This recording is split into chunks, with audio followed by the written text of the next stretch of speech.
Hello guys, this is Alexi with Rock and Roll Tennis Camps, and today we have a question from Evan from New York, who is asking about the volleys and specifically what the upper body and lower body should be doing. So Evan, I will make two separate sections of videos about each one. So let's start with the lower body. So first of all, probably the most important thing you need to do is a split step. So the majority of the club players never do it. So you have to do it every single time the opponent hits the ball. So when I say that, I'm already assuming one thing. So if you have to do it when opponent hits the ball, I'm assuming that you're watching the opponent, which is exactly what you should be doing. So you're watching the opponent as they hit the ball. You do a little jump. So from the side, you look like this. So your body lean a little bit forward. Here's your split step. So what that makes you able to do is you become much more maneuverable at the net. You can change direction very fast. So your coverage area gets increased exponentially. So that is very important. If you don't do that one part, you're already going to be one beat behind on every volley. And a lot of times you will not get to them at all if the person hits it well enough. So split step will be your basically your foundation for your volley. If you look at it as like a house, that'll be your foundation. It's like the most critical thing. Don't have that, you're pretty much gonna be already not good at a volleyer from the get-go. So that's the first thing. The second thing I would say, you gotta try to put your opposite foot first. So for the forehand, it's gonna be I'm a righty, so my left foot's gonna go first for the forehands, and my right foot for the backhands. So again, that's gonna be really closely connected to your split step. If you're doing split step, you'll be ahead of the curve, and you'll be early. If you're late with split step, it's gonna be hard for you to even take that step. Even though you know what to do, it's gonna be really difficult to do. So let me say a couple other things about that step. So thing number one, a lot of people do it like this. So I'm filming myself from the side so you can see. So even though the step takes place, this is a passive.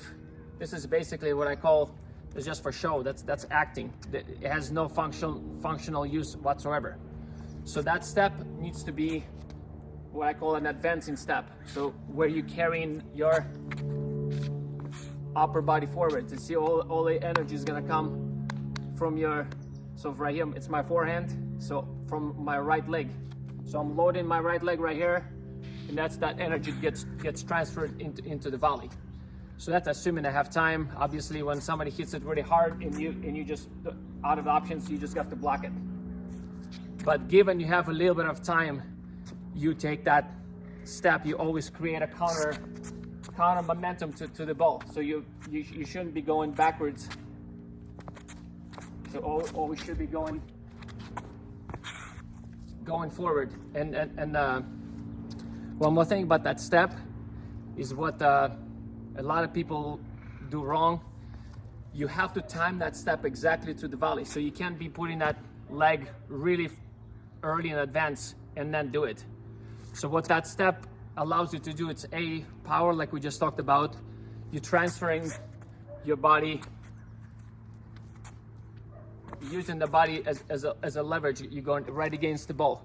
So it provides you with power. But second, if you time that foot correctly, it also gives you the ability to customize your positioning to every ball.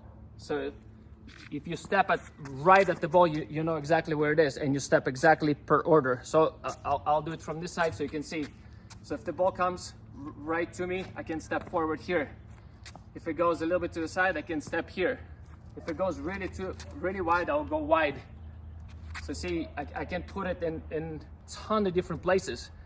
So that makes me look like I'm always in the right position, because I'm doing a split step, and I'm customizing my foot to every volley.